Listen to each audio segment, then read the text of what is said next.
तो जहांगीर खान तरीन ने, मैंने, मियाँ खालिद महमूद साहब ने भी उसमें अपना हिस्सा डाला। अलगर्ज हमने 2018 तक जितने जलसे, जितने जुलूस हुए, उसमें ये कोशिश की कि इमरान खान का साथ दें एक नए पाकिस्तान के लिए, एक ऐसा पाकिस्तान जिसमें हमें बच्चों का अपना मुस्तकबिल नज़र आता था। और हम वाकई समझते थे कि अगर पाकिस्तान ने आगे बढ़ना है तो इसमें एक ऐसा पाकिस्तान चाहिए जिसमें लोगों का मुस्तकबिल महफूज हो, हमारे बच्चे जो हैं वो एक खूबसूरत पाकिस्तान में रहें। और उसके लिए हमने अपना हिस्सा डाला। मैंने किसी पे एहसान नहीं किया, मैंने ना इमरान खान की ज़ात पे एहसान किया, ना किसी और पे किया। ये मेरा मुल्क, ये मेरा भी उतना ही मुल्क है जितना किसी और का है, और मैंने अपने इस मुल्क की तरक्की में अपना हिस्सा डाला है। और मैं जिस हद तक जा सका मैं गया। मेरा कारोबार था, हुकूमत के ख़िलाफ़ खड़ा होना, लाहौर शहर में खड़ा होना कोई आसान नहीं था। जिसकी एक छोटी सी दुकान भी हो उसको भी पता है हुकूमत के ख़िलाफ़ कैसे खड़ा हुआ जाता है।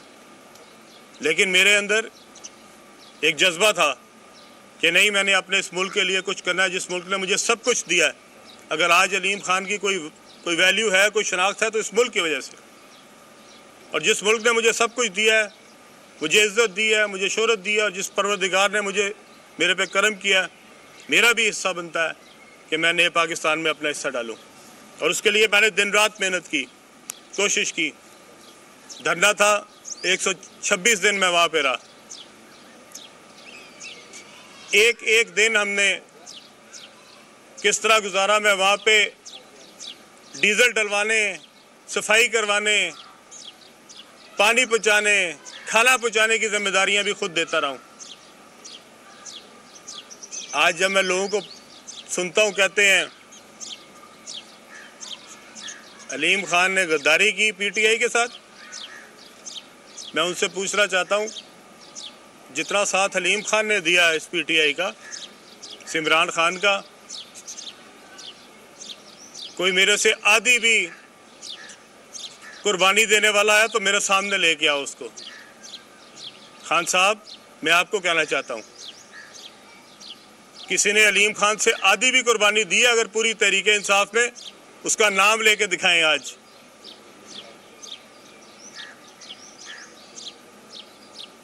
2018 में मैंने एमपी और एमएनए सीट पे इलेक्शन लड़ा। एमपीए सीट पे मैं एमपीए बन गया, एमएनए सीट पे मैं हार गया। ये 25 जुलाई 2018 की बात कर रहा हूँ। 25 जुलाई के बाद 26 जुलाई को रिजल्ट निकला। 28 जुलाई को मुझे नैब से पहला नोटिस वसूल हो गया। 31 जुलाई को मुझे दूसरा नोटिस आ गया। 3 जुलाई को मुझे तीसरा नोटिस आ गया। 7 जुलाई को मुझे चौथा नोटिस आ गया। ऐसा कौन सा मैंने कारनामा कर दिया था 25 जुलाई एमपीए बनने के बाद कि आपने मुझे 10 दिनों के अंदर 4 दफ़ा नैब के दफ्तर बुलाया। मैं तो 2007 से लेकर 2018 तक कुछ भी नहीं था। मैं तो ना काउंसलर था, ना नाज़िम था, ना एमपीए था, ना वज़ीर था। तो मेरी कौन सी ऐसी गलती थी जो कि आपको मेरे एमपीए बनने के बाद एकदम याद आई कि मुझे अगले 15 दिन में आपने 4 बार दफ्तर बुलाया नैब के। खान साहब, मैं आपसे पूछना चाहता हूँ, आप दूसरों को तमगे दे रहे हैं गद्दारी के, मैं आपसे पूछ रहा हूँ, अगर आपने बुज़दार को बनाना था, मुझे नैब के पास भिजवाने की क्या जरूरत थी? आप मुझे अपने पास बुलाते और कहते अलीम खान मैं आपको नहीं लगाना चाहता। और ये जितने तरीके इंसाफ के कारकुनान है, जरा मुझे इसका जवाब दें। मुझे 4 बार नैब में क्यों बुलाया गया, जबकि मैंने 26 जुलाई से पहले तो कभी नैब का दफ्तर भी नहीं देखा था। मुझे कभी कोई आज तक नोटिस ही नहीं आया था, मुझे कोई लेटर भी नहीं आया था। और फिर जब मैं आखिरी बार डीजी के कमरे में बैठा था तो वहाँ पे साथ टीवी लगा था, डीजी साहब सामने बैठे थे, मैं इधर बैठा था, और इधर एक टीवी लगा था दीवार पे, और उसके ऊपर आ रहा था उस्मान बुज़दार को वज़ीर आला नामजद कर दिया गया। ये चौथी दफ़ा जब मैं नैब के दफ्तर गया तब की बात बता रहा हूँ। तो मैंने डीजी साहब जो सामने बैठे थे, मैंने उनको कहा कि जनाबे वाला अब तो मेरी जान छोड़ दे, अब तो जिसने सीएम बनना था बन गया। ये हकायक अवाम सुने। ये जो लिबादे ओढ़े हुए हैं सच्चाई के नए पाकिस्तान बनाने के, मैं सारे खोलूंगा, सब बताऊंगा असल क्या है। 4 बार मुझे दफ्तर बुलाया जाता है और आखिरी बार दफ्तर में जब वो पढ़ता है तो डीजी साहब भी हंसने लगे आगे से। तो मैंने उनको कहा आप मुझे जाने दें, अब ना आपको मुझे बुलाने की ज़रूरत है ना मुझे आने की ज़रूरत है। उसके बाद 6 महीने मुझे कोई लेटर नहीं आया, दोबारा कोई पेशी नहीं हुई। 6 महीने बाद फिर उस्मान बुज़दार साहब के लिए आ गया कि किया जा रहा है। जैसे ही टीवी पे खबर टिकर चलता था मुझे नोटिस आ गया, मुझे फिर बुला लिया गया। मैं नैब के दफ्तर पहुंचा फरवरी में, उन्होंने मुझे वहीं बिठा लिया। 100 दिन उसके बाद मैं जेल में रहा।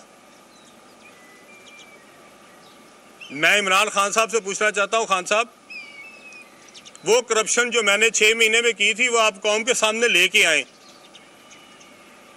जिसकी बुनियाद पे मुझे जेल में डाला गया। अगर मेरे खिलाफ इतने सबूत थे तो आज तक रेफरेंस क्यों नहीं बना? क्यों मैं इन्वेस्टिगेशन में जेल के अंदर चला गया और 100 दिन जेल में बाहर निकला तब भी आज तक इन्वेस्टिगेशन है? वो क्यों रेफरेंस नहीं बना मेरे खिलाफ? क्या सबूत है आपके पास?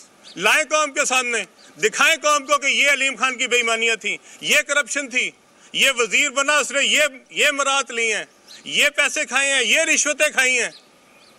लाएं कौम के सामने। खान साहब अगर आप सच्चे हैं आए मेरे सामने, बैठे मेरे साथ, करें कौम का मुकाबला। मैं भी आपके साथ बैठता हूं और मैं आपको वादा करता हूं कौम के सामने, अगर मैं झूठा हुआ मैं कौम के सामने जाके अपने आप को गोली मारूंगा। नहीं तो इमरान खान हिम्मत करे, इमरान खान बाहर निकलो, आओ मेरे सामने, करो मेरे सामने मुकाबला। बात करते हो तुम नए पाकिस्तान की, ये जो बुज़दार तुमने यहाँ लगाया था, क्या मैंने यहाँ पे तुम्हें नहीं बताया कि बुज़दार यहाँ क्या कर रहा है? यहाँ 3-3 करोड़ रुपए में डीसी लगते थे। मैं आपके पास गया हूँ जाके, खान साहब मैंने आपको बताई है ये बातें। यहाँ पे कमिश्नर लगाने का अलग रेट है, एसपी लगाने का अलग रेट है, कोई तबादला नहीं होता जबकि सीएम सेक्रेटेरिएट में पैसे ना दिए जाएं। क्या आपको ये सारी बातें नहीं पता? क्या आपको एजेंसियां ये रिपोर्टें नहीं दे रही थी? फरा का क्या किरदार था यहाँ पे? कहाँ पैसे जाते थे? क्यों नहीं बताते कौम को? क्यों धोखा दे रहे हैं? क्या आपको ये सारी बातें नहीं पता थी? और आप हमें समझाते हैं नया पाकिस्तान।